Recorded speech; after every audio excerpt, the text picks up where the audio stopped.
बिस्मिल्लाहिर्रहमानिर्रहीम। अस्सलाम वालेकुम स्टूडेंट्स, कैसे हैं आप सब? ठीक हैं। आज हम अपने chapter number 12 which is coordination and control, उसका लेक्चर नंबर 12 पढ़ने जा रहे हैं। और आज का जो हमारा टॉपिक है वो है डिवीजन ऑफ नर्वस सिस्टम, यानी कि जो हमने लास्ट टाइम पढ़ा था कि कोऑर्डिनेशन में 2 टाइप्स की कोऑर्डिनेशन होती है, नर्वस कोऑर्डिनेशन और केमिकल कोऑर्डिनेशन। तो उसमें हम लोग अब नर्वस कोऑर्डिनेशन की डिटेल पढ़ रहे थे। हमने लास्ट लेक्चर में न्यूरॉन को अच्छे से डिस्कस किया था। अब आज हम नर्वस सिस्टम को डिवीजन में लेके जाके उसको फर्दर 1 बाय 1 अच्छे से डिटेल में पढ़ेंगे। वैसे तो आप ये सब अभी तक जितना पढ़ रहे हो ये 8 में पढ़ के आ चुके हो। आप लोगों के लिए कोई इतना मुश्किल टॉपिक नहीं होना चाहिए, ठीक है। और इसको साथ साथ याद करते रहोगे तो इजीली याद भी हो जाएगा आपको। नर्वस सिस्टम को हमने 2 पार्ट्स में डिवाइड कर दिया था, that is CNS and PNS, central nervous system, peripheral nervous system.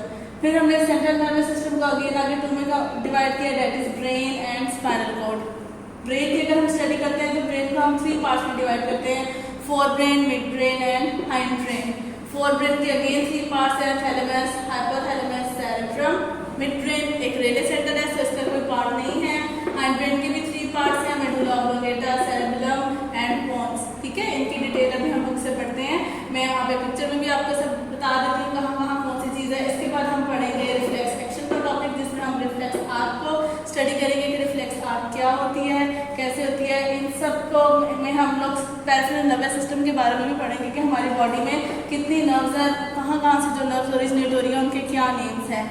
सो मैं आपको यहाँ से इसको जूम करके आपकी पिक्चर को तो आपको इसको थोड़ा सा एक्सप्लेन कर देती हूँ। सो आप लोगों ने 8 में तो पढ़ी हुई है ना मेजर चीज़ें कि ये जो 3 पार्ट्स हैं, फोर ब्रेन, मिड ब्रेन और हाइंड ब्रेन, ये कहाँ होते हैं। जो मेजर आपका पूरा जो ब्रेन का पार्ट है वो ज़्यादा बड़ा जो ब्रेन है वो आ जाता है फोर ब्रेन। फोर ब्रेन के बाद आता है आपका ये मिड ब्रेन, और मिड ब्रेन के नीचे आ जाता है आपका ये वाला पोर्शन हाइंड ब्रेन का। सो अगर हम फोर ब्रेन की बात करते हैं तो फोर ब्रेन में हमने 3 उसके डिवीजन फर्दर पढ़ी थी। जो सबसे बड़ी डिवीजन होती है उसको हम कहते हैं सेरेब्रम, ठीक है। सेरेब्रम के नीचे आ जाता है आपका थैलेमस, और थैलेमस से नीचे आ जाता है आपका हाइपोथैलेमस। इस दफा अब जो आप 10th में पढ़ोगे इसमें आप फोर ब्रेन में कुछ और भी थोड़ी डिटेल पढ़ोगे, वो डिटेल आ जाती है सेरेब्रम की। इस सेरेब्रम के आगे 4 पार्ट्स आ जाते हैं, यानी 4 लोब्स आ जाते हैं, जिसमें एक लोब है ये टेम्पोरल लोब जो कि नीचे वाली साइड पर होता है, एक लोब है फ्रंटल जो फ्रंट पर होता है, एक ऊपर वाला रीजन जिसको पेरिटल लोब कहते हैं, और एक बैक साइड का रीजन जिसको ऑसिपिटल लोब कहते हैं। ठीक हो गया। ये तो हमारे फोर ब्रेन की डिस्कशन होगी। देन मिड ब्रेन था, और उसके बाद हाइंड ब्रेन। हाइंड ब्रेन के भी अगेन 3 पार्ट्स थे, सेरेबेलम आ जाता है, फिर यहाँ पे आपका मिड ब्रेन से नीचे पोन्स का रीजन आ जाता है, और उससे नीचे मेडुला ऑब्लोंगेटा आ जाता है। मेडुला ऑब्लोंगेटा से नीचे आपकी स्पाइनल कॉर्ड स्टार्ट हो जाती है, ठीक है। और हमारे ब्रेन में एक प्लस पॉइंट ये है कि हमारे ब्रेन के पास ग्लैंड है, जो कि आपकी पूरी बॉडी का एक मेजर ग्लैंड है, जिसका नाम है पिट्यूटरी ग्लैंड। ये आपके हाइपोथैलेमस से नीचे टेम्पोरल लोब के पास होता है, ठीक है। ये आपकी पूरी बॉडी की मेजर जो ग्लैंड की सिक्रीशन है वो कंट्रोल कर रहा होता है। इसी को हम आगे ज़्यादा डिटेल में भी पढ़ेंगे, ठीक हो गया। सो मैंने आपको यहाँ से ब्रेन को भी एक्सप्लेन कर दिया। आपने ब्रेन की डायग्राम बनानी है, अच्छे से याद करनी है। ब्रेन भी आपका एक लॉन्ग टॉपिक है, आपने ब्रेन को भी ऐसा लॉन्ग टॉपिक याद करना है। Now come to your books. Books का आपका पेज नंबर आ जाता है 36। So it's your page number 36, division of central nervous system. The detail of the central and peripheral nervous system are given below. First of all, central nervous system. The central nervous system consists of brain and spinal cord, जो कि मैं आपको पहले ही बता चुकी हूँ कि हमारे central nervous system में brain और spinal cord आते हैं। अब पहले हम लोग brain की डिटेल पढ़ेंगे, फिर हम लोग spinal cord को भी पढ़ेंगे। मैं आपको लास्ट लेक्चर में एक बात बताना भूल गई थी, वो ये थी कि आपकी जो प्रैक्टिकल जो आपकी कॉपी है उसका पेज नंबर 29 है, उस पर जो डायग्राम है वो आप लोग बना लीजिएगा अपनी कॉपीज पर, ठीक है। सो नेक्स्ट आ जाए brain. In animals all life activities are under the control of brain. The structure of brain is suitable to perform its function. Brain is situated inside a bony cranium, that is the part of skull, जिसको हम normally school का नाम दे रहे हैं।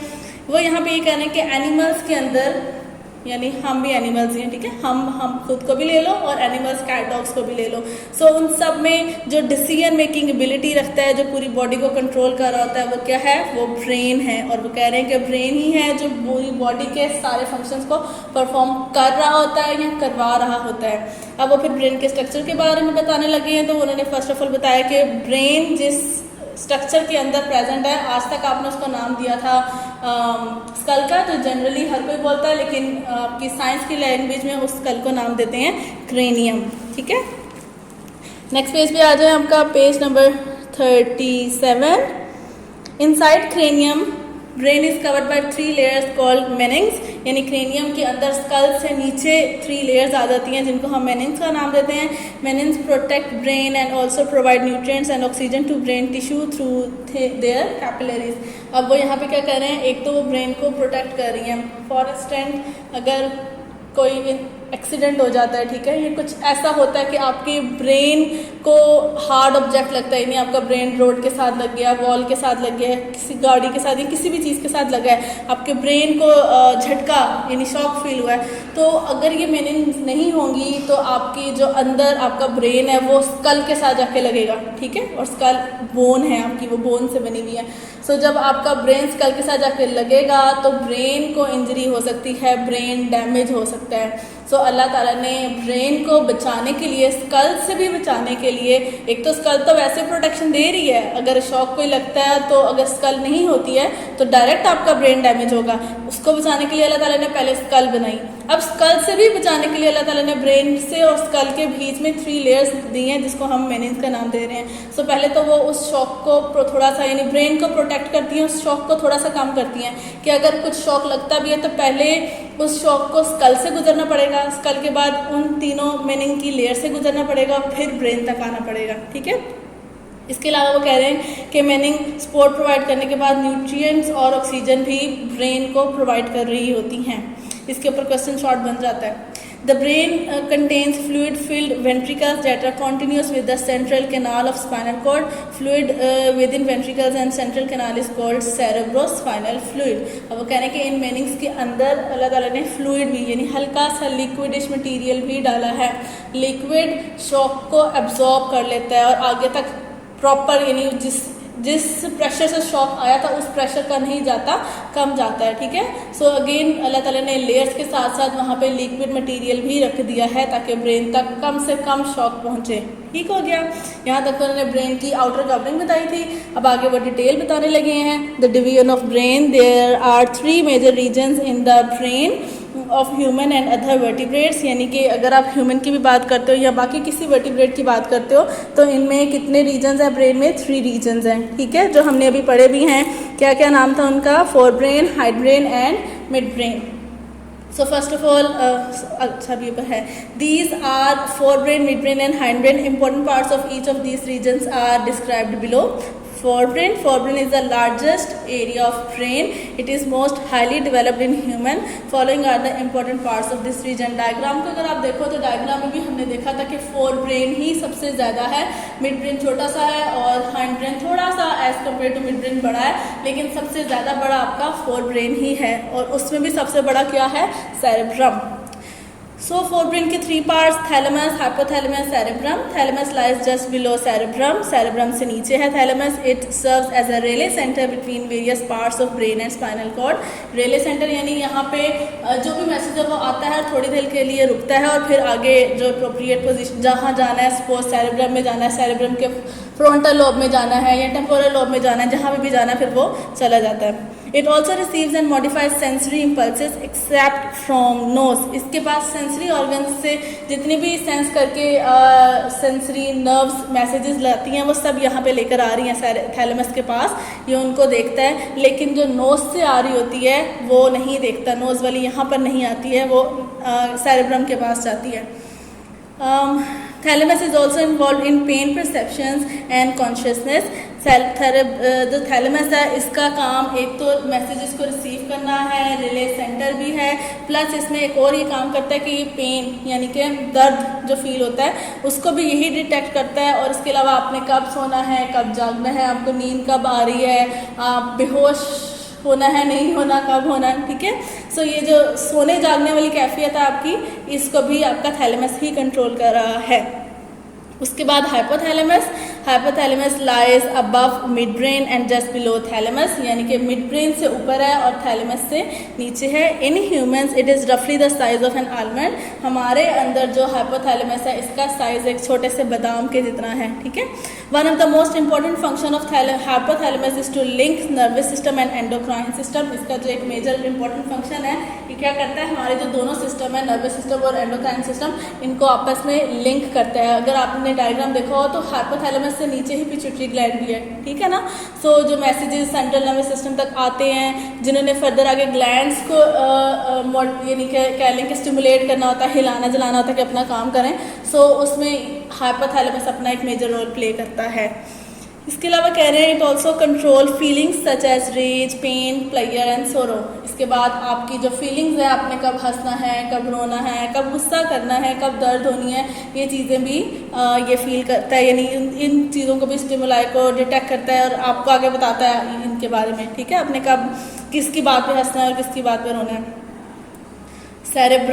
Cerebrum is the largest part of forebrain. It controls skeletal muscles, thinking, intelligence and emotions. इसके अलावा वो कह रहे हैं कि मेजर जो काम है आपकी बॉडी में, वो ज़ाहिर है ये बड़ा है तो काम भी ज़्यादा करता होगा, ठीक है। सो जो सेरेब्रम है इसके पास आपके पूरे मसल स्केलेटल सिस्टम का, यानी पूरी बॉडी की मूवमेंट आ जाती है, सोचने की कैपेसिटी है, इंटेलिजेंस, कितना इंटेलिजेंट होना है, यानी कितना एब्जॉर्ब करना है बातों को, कितना याद रखना है, और इसके अलावा इमोशंस को भी कंट्रोल करता है। Further it is divided into 2 cerebral hemisphere. The interior part of cerebral hemisphere are called olfactory bulbs, which receive impulses from olfactory nerves and create the sensation of smell.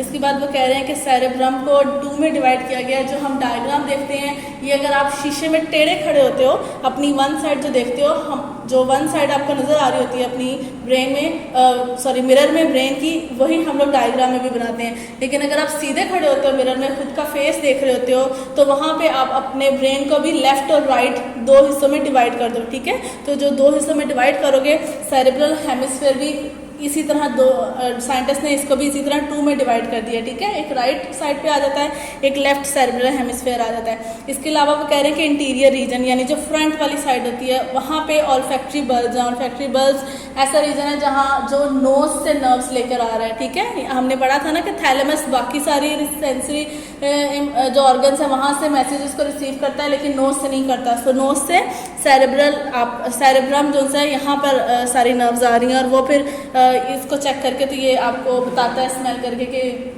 किस किस्म की smell आ रही है, fragrance है या bad smell है या कुछ भी। इसके अलावा वो कह रहे हैं the upper layer of cerebral hemisphere that is cerebral cortex consist of grey matter. The grey matter of nervous system consist of cell bodies and non myelinated axons. अब यहाँ पे वो ये कह रहे हैं कि सेरेब्रम का अपर और लोअर पार्ट में डिवाइड कर दिया है, ठीक है। पहले राइट लेफ्ट में किया था, अब अपर और लोअर में कर दिया है। जो उसका अपर पार्ट है उसके अंदर ग्रे मैटर है। ग्रे मैटर का क्या मतलब है, यानी उसके अंदर ऐसी एक्सोन्स हैं जिनमें मेलेनेटेड शीट नहीं है। Beneath this layer is present the white matter. The white matter of nervous system consists of melanin axons, यानी कि जो white matter है उसके पास जो nerves हैं, जो neurons आ रही हैं, axons हैं, उनकी axons पर melanin sheet present है। Cerebral cortex has a large surface area and is folded in order to fit in skull. ये बहुत ज़्यादा है। अगर आपने मेरी भी डायग्राम में देखा हो तो मैंने वो लाइनें से जो मार दी थी, ठीक है। अगर उस लाइन को खोल के स्ट्रेट करने बैठो तो ये बहुत लंबी जाती है, ठीक है। सो इसको अल्लाह ताला ने फिट करने के लिए हमारे ब्रेन के अंदर फोल्डिंग्स दे दी हैं बहुत ज़्यादा, और फोल्ड करके स्कल में फिट कर दिया है। It is further divided into 4 lobes: frontal, parietal, occipital and temporal. Frontal lobe जो आपकी फ्रंट पर आ जाता है, वो क्या काम कर रहा है, controls motor function, permits conscious control of skeletal muscles and coordinate movement involve in speech. यानी कि फ्रंटल का ज़्यादा काम आ रहा है, वो आपके मोटर न्यूरॉन के साथ आ रहा है कि मोटर न्यूरॉन आके आपके फैक्टर्स को, यानी कि स्केलेटल मसल्स को काम देती है, और फिर स्केलेटल मसल्स कॉन्ट्रैक्ट और रिलैक्स होते हैं और आपकी बॉडी की मूवमेंट हो रही है। इसके अलावा स्पीच में भी आपका जो फ्रंटल लोब है वही काम कर रहा है। इसके बाद आ जाता है पेरिटल लोब। तो parietal lobe contain sensory areas that receive impulses from skin. So parietal lobe में आपका ज़्यादातर स्किन से आने वाली जितनी इम्पल्सेस हैं वो आ जाती है, और स्किन से इन्वॉल्व है, यानी आपको पेन हो रही है, आपको टच हुआ है, कोल्ड है, हीट है, कुछ भी है बाहर, वो सारा जो भी आपकी स्किन डिटेक्ट कर रही है वो पेरिटल लोब में आ जाता है। Occipital lobe it receives and analyse visual information, यानी कि आइज से जो आपकी मैसेजेस आ रहे हैं विजुअल, वो सब ऑसिपिटल लोब हैंडल कर रहा है। Temporal lobe concern with hearing and smell. जो टेम्पोरल लोब है उसमें क्या आ रहा है, आपके कौन से सेंस ऑर्गन से आ रहे हैं, आपकी एयर से और नोज से जो मैसेजेस आ रहे हैं वो उनको डिटेक्ट कर रहा है। इसके बाद हम अपना ब्लू बॉक्स पढ़ते हैं, वहाँ पे हिप्पोकैम्पस के बारे में बताया गया है। ये भी एक पार्ट है आपके ब्रेन का ही। Hippocampus is a structure that is deep in the cerebrum.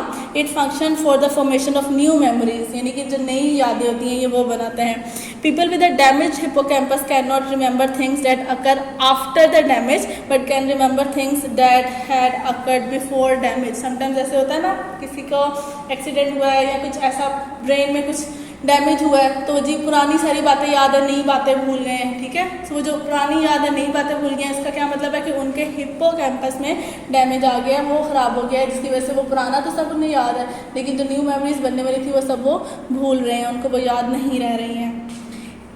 Division of brain में, ब्रेन के अंदर फोर ब्रेन आपका द मोस्ट इम्पॉर्टेंट टॉपिक है। इसका आप चाहे 3 स्टार बना लो, इसके ऊपर आपका क्वेश्चन आ जाता है।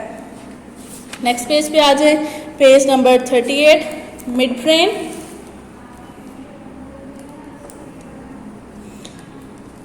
Midbrain lies between hindbrain and forebrain and connects the two. It receives sensory information and sends it to appropriate part of forebrain. Midbrain also controls some auditory reflexes and posture. क्या कह रहे हैं वो यहाँ पे कि जो midbrain है वो आपके hindbrain और forebrain के बीच में है और इन दोनों को कनेक्ट कर रहा होता है, एक लिंक है। वो क्या कर रहा है कि जो नीचे hindbrain से जो आ रही हैं मैसेजेस आ रहे हैं वो अपने पास थोड़ी देर के लिए रोकता है और फिर उसके बाद उनको आगे forebrain में जहाँ पे appropriate part में भेजना वहाँ भेज देता है। इसके अलावा वो कह रहे हैं कि थोड़ा सा वो ऑडिटरी रिफ्लेक्सेस आप कह लो कि जो आपकी ईयर से आते हैं और सुनने के, उसके साथ वो थोड़ा सा बैलेंस है ना। अगर आप ईयर को अपना थोड़ा याद करो तो ईयर में आपकी एक कैनाल है, सेमी सर्कुलर कैनाल, जो कि बैलेंसिंग को, आप साउंड वेव्स को डिटेक्ट करती है, उसके बाद आपके पोस्चर की बैलेंसिंग में थोड़ा हेल्प करती है। सो यहाँ पे आपका जो मिड ब्रेन है ये वही काम कर रहा है कि जो ऑडिटरी कैनाल से आपके जो ईयर से वो सेमी सर्कुलर कैनाल आ रही हैं उससे जो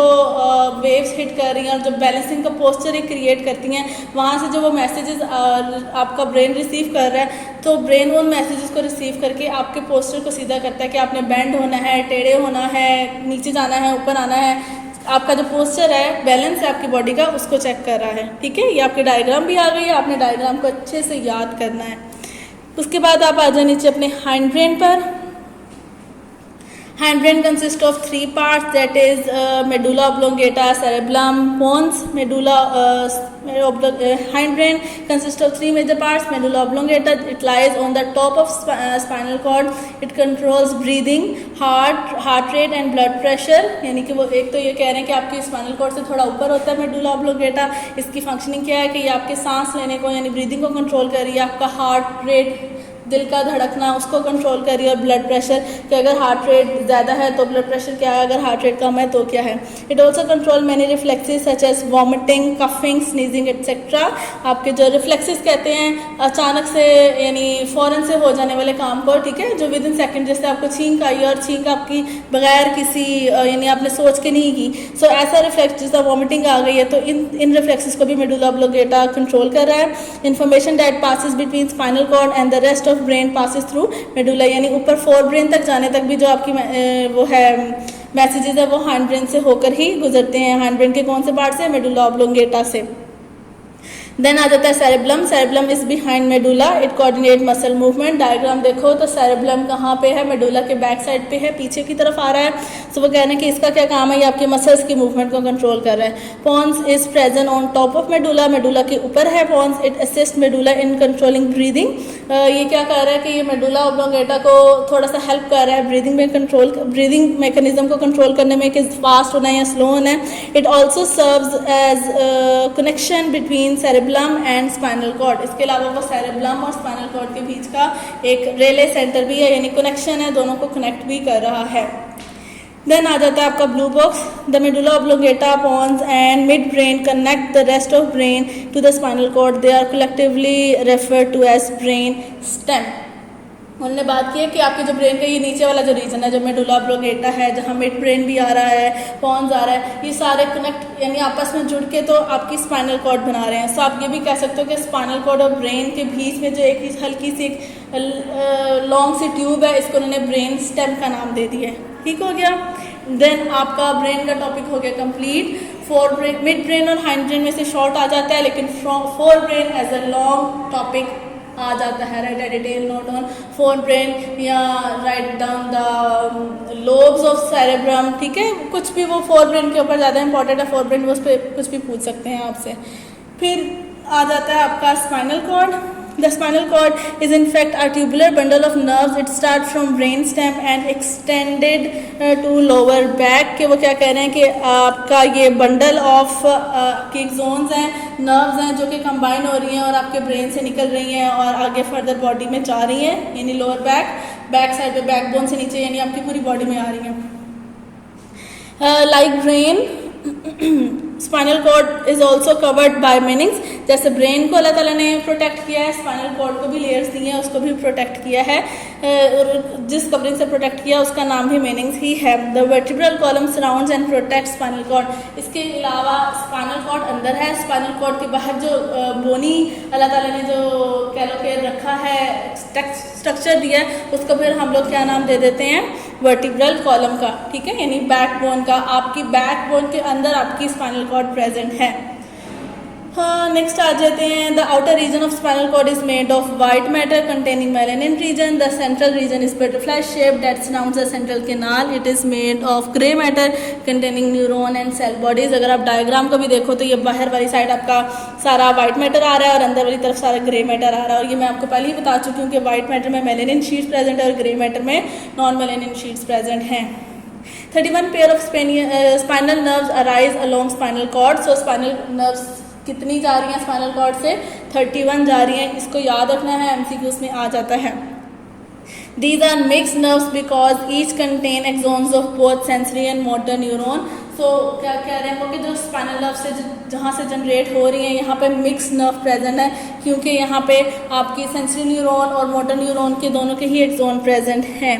At the point where a spinal nerve arises from spinal cord, there are two roots of spinal nerves. Both roots unite and form one mixed spinal nerve. वो कह रहे हैं कि यहाँ पे two roots आ जाते हैं, एक डोर्सल रूट है, एक वेंट्रल, यानी एक तरफ से आ रही है मैसेज लेकर और एक तरफ से जा रही है वहाँ से मैसेज लेकर। ठीक है, सो स्पाइनल कॉर्ड मिड रीजन है, ऐसा रीजन है जहाँ पर दो जगह के दरवाजे खुल रहे हैं। आप कह लो कि स्पाइनल कॉर्ड आपका टीवी लाउंज है, ठीक है, वहाँ पे 2 बेडरूम्स के दरवाजे खुल रहे हैं, किचन का भी एक रूम खुल रहा है। सो एक बेडरूम से आपने डोर ओपन किया, आप टीवी लाउंज में आए, टीवी लाउंज से क्रॉस करके फिर आपने किचन तक जाना था तो आप किचन तक चले गए।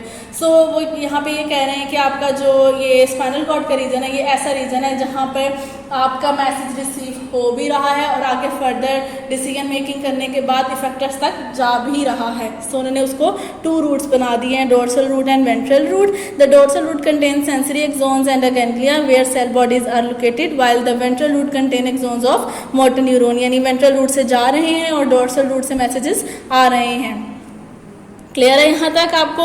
इसके बाद नीचे आ जाएं। Spinal cord perform 2 major function. यहाँ पे अब स्पाइनल कॉर्ड के फंक्शंस आ जाते हैं। It's serve as a link between body parts and brain, यानी कि ये लिंक है पूरी बॉडी पार्ट्स का और ब्रेन का। इसके अलावा spinal cord transmit nerve impulses from body parts to brain and from brain to body parts. यानी उन्होंने यहाँ पे एक के अंदर ही आपको 2 फंक्शंस बता दिए। एक तो ये कि वो लिंक है और दूसरा ये कि क्या कर रही है, मैसेजेस को ट्रांसमिट कर रही है बॉडी से ब्रेन तक, ब्रेन से बॉडी तक। और जो थर्ड फंक्शन आ जाता है वो आ जाता है spinal cord also act as coordinator responsible for some simple reflexes, कि वो समटाइम्स कोऑर्डिनेटर का काम भी कर लेता है, ब्रेन तक मैसेज जाने ही नहीं देता और साथ ही आगे मैसेज डिलीवर भी कर देता है। या आप ये कह लो एट द सेम टाइम जब वो कहीं सेंसरी ऑर्गन से मैसेज को रिसीव करता है, उस मैसेज को कॉपी कर लेता है, दो में ट्रांसफ़र कर देता है। एक वो ऊपर ब्रेन तक भेज देता है और एक वो आगे रिफ्लेक्स एक्शन के लिए जो आपके फैक्टर्स हैं वहाँ तक भेज देता है, ठीक है। यानी वो टाइम को थोड़ा कम कर लेता है और जल्दी से काम कर देता है, तो वो समटाइम्स कोऑर्डिनेटर के तौर पे भी एक्ट कर लेता है। सो यहाँ पे तो वो आपको कह रहे हैं कि 2 फंक्शंस हैं, लेकिन 2 की जगह यहाँ पे एक्चुअली उन्होंने 3 फंक्शंस बताए हुए हैं। तो अगर आपको कभी याद आता है right down the 3 functions of spinal cord, तो घबराना नहीं है, आपने इन्हीं 2 को 3 में कन्वर्ट करना है। एक आ जाता है लिंक, एक आ जाता है ट्रांसमिट और एक आ जाता है उसका कोऑर्डिनेटर के तौर पर एक्ट कर रहा है, ठीक है। चलें, अब आपका सेंट्रल नर्वस सिस्टम तो हो गया कंप्लीट। अब स्टार्ट करने लगे हैं हम peripheral nervous system. Peripheral nervous system (PNS) is composed of nerves and ganglia. Ganglia are the cluster of neurons cell bodies outside CNS. मैंने आपको पहले भी बताया कि गैंग्लिया क्या है, क्लस्टर है यानी गुच्छा है, ठीक है, आपके न्यूरॉन्स का। Nerves arise or leads to brain and spinal cords, so they are named as cranial and spinal nerves. ऐसे नर्व्स जो पेरिफेरल नर्वस सिस्टम में अराइज करके ब्रेन और स्पाइनल कॉर्ड तक ऊपर जा रही हैं, तो उनको हम क्रेनियल और स्पाइनल नर्व, क्रेनियम से क्रेनियल याद रखिए और स्पाइनल तो वैसे ही स्पाइनल नर्व्स हैं, स्पाइनल कॉर्ड की तरफ जा रही हैं तो वो स्पाइनल नर्व्स हैं, जो ब्रेन की तरफ जा रही है वो क्रेनियल नर्व्स हैं। Human have 12 pair of cranial nerves. इनकी याद रखना है, एमसीक्यूज में आ जाते हैं कि क्रेनियल नर्व्स कितनी हैं, स्पाइनल नर्व्स कितनी हैं। सो 12 पेयर हैं क्रेनियल नर्व्स के और 31 पेयर हैं स्पाइनल नर्व्स के। Some cranial nerves are sensory, some are motor and some are mixed. On the other hand all spinal nerves are mixed nerves. Spinal cord में सारी mixed ही हैं। सो spinal nerves जितनी हैं वो सब मिक्स हैं, लेकिन जो आपकी क्रेनियल है वहाँ पे सेंसरी भी हो सकती है, मोटर भी हो सकती हैं और मिक्स्ड भी हो सकती हैं। नेक्स्ट पेज पे आ जाएं, पेज नंबर 40।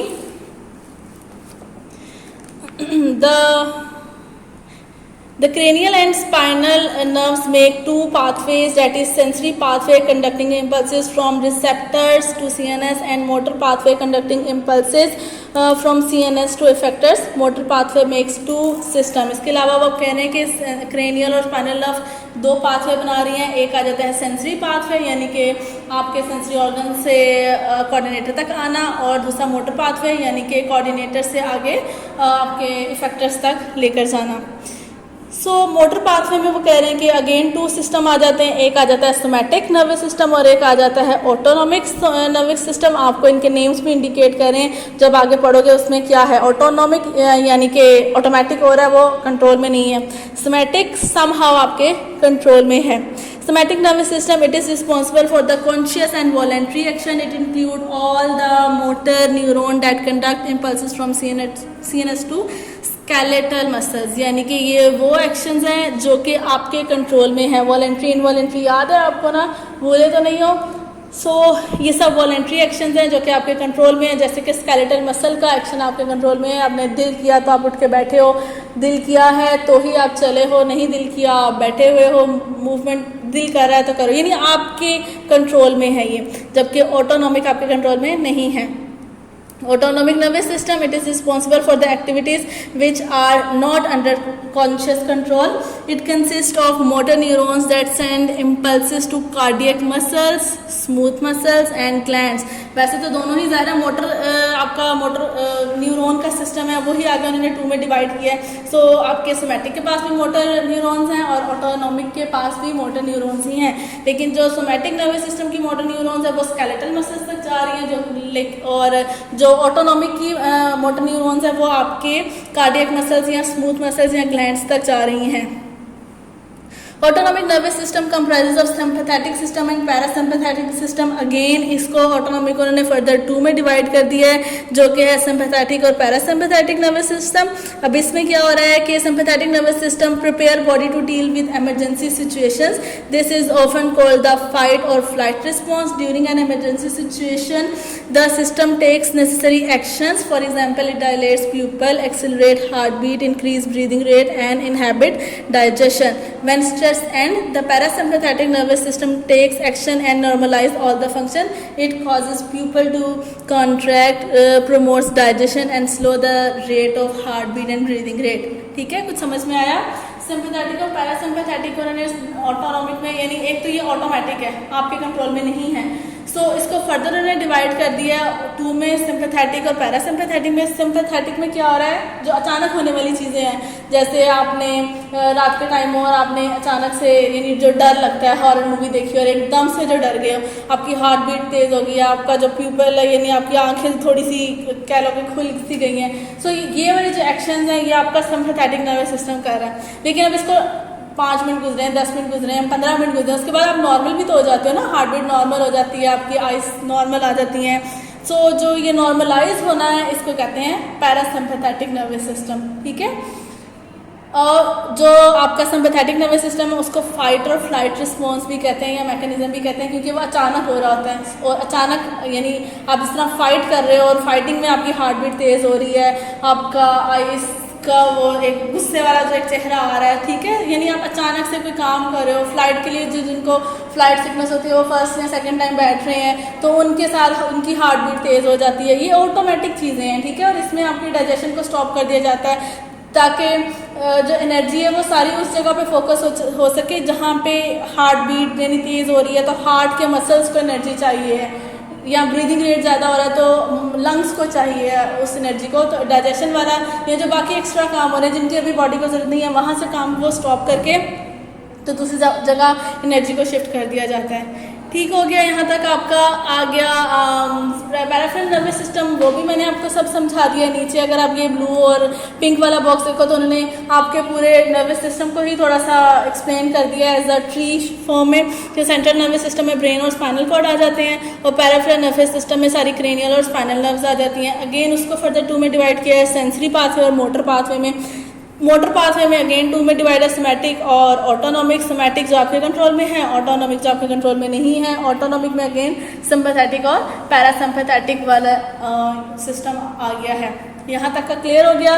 इसमें भी आपका जो आज का मैंने होमवर्क देना था वो था प्रैक्टिकल नोटबुक का पेज नंबर 33, उस पर जो डायग्राम बनी हुई है वो बना लें। सॉरी इस टाइम मेरे पास अभी यहाँ पे बुक नहीं है, प्रैक्टिकल नोटबुक नहीं है, वरना मैं आपको खोल कर वो वहाँ से बुक भी दिखा देती।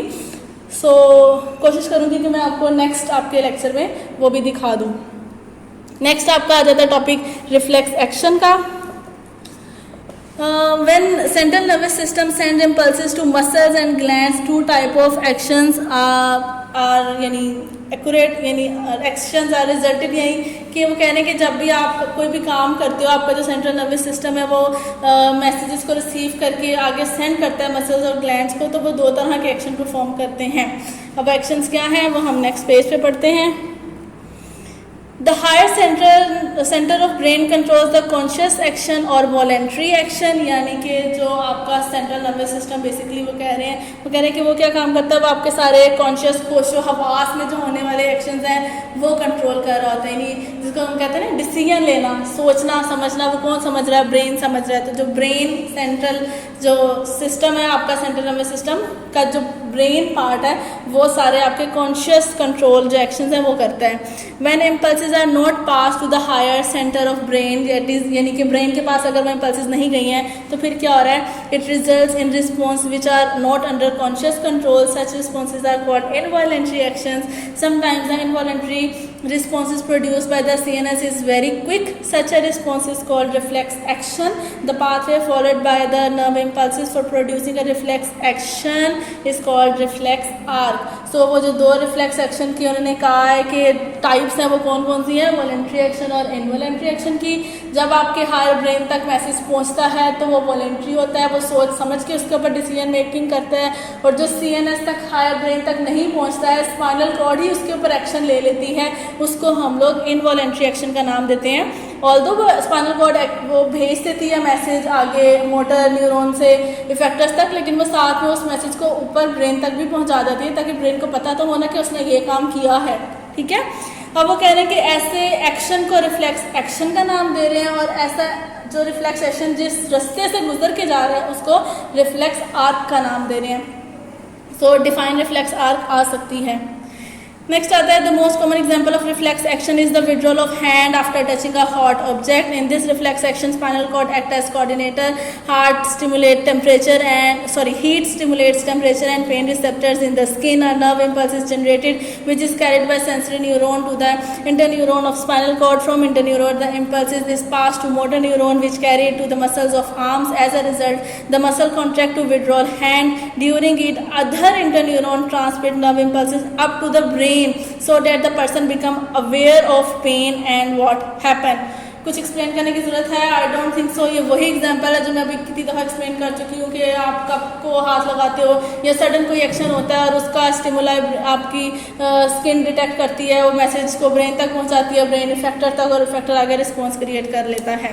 ठीक है, पिंक बॉक्स पे आ जाते हैं. It doesn't matter how clever we are, we will always pull our hand away from a flame without thinking about it. So जो ये कह रहे हैं कि यहाँ पे जो रिफ्लेक्स एक्शन वाले काम है, ये ज़रूरी नहीं कि कोई इंटेलिजेंट बंदा है वही रिफ्लेक्स एक्शन का काम करे. कह रहे हैं कि मैंने बड़ा काम किया है. जो इंटेलिजेंट नहीं है, या आप ये भी कह सकते हो जिसके पास ब्रेन ही नहीं है, ठीक है, यानी कि हम कहते हैं ना ये तो कुछ पढ़ता ही नहीं है, इसकी तो बातें भी बड़ी अजीब होती हैं, इसकी तो बातें भी हमसे मैच नहीं होती हैं, कुछ भी ऐसा कह लो जो हम लगता है कि ये हमारे यानी लेवल का नहीं है, कुछ भी ले लो, ठीक, वो भी वही काम करेगा जो आप काम करोगे. सो आप कह नहीं सकते हो कि वो हमारे लेवल का नहीं है, ये पढ़ा लिखा नहीं है या कुछ भी, ठीक है, वो भी वही सा काम कर रहा है जो हम करें, क्योंकि ये ब्रेन और हमारी स्पाइनल कॉर्ड कंट्रोल कर रही है, हमारे अपने यानी उसमें नहीं है. जो इनवॉलेंट्री एक्शन होते हैं ये हमारे अपने कंट्रोल में नहीं होते हैं. स्पाइनल कॉर्ड खुद ही इसका जो भी डिसीजन लेना हो वो ले लेती है. क्लियर है अभी तक का टॉपिक? आज के जो टॉपिक्स हैं उसमें जो मेजर टॉपिक है वो आपका ब्रेन का ही है, आपने उसको अच्छे से करना है. बाकी सारे आपके शॉर्ट टॉपिक्स हैं. ब्रेन वाले टॉपिक एज अ लॉन्ग आपने याद करना है, ब्रेन की डायग्राम बनानी है. जब आप आओगे तो मैं चेक करूँगी. ठीक है, ओके, अल्लाह हाफिज़.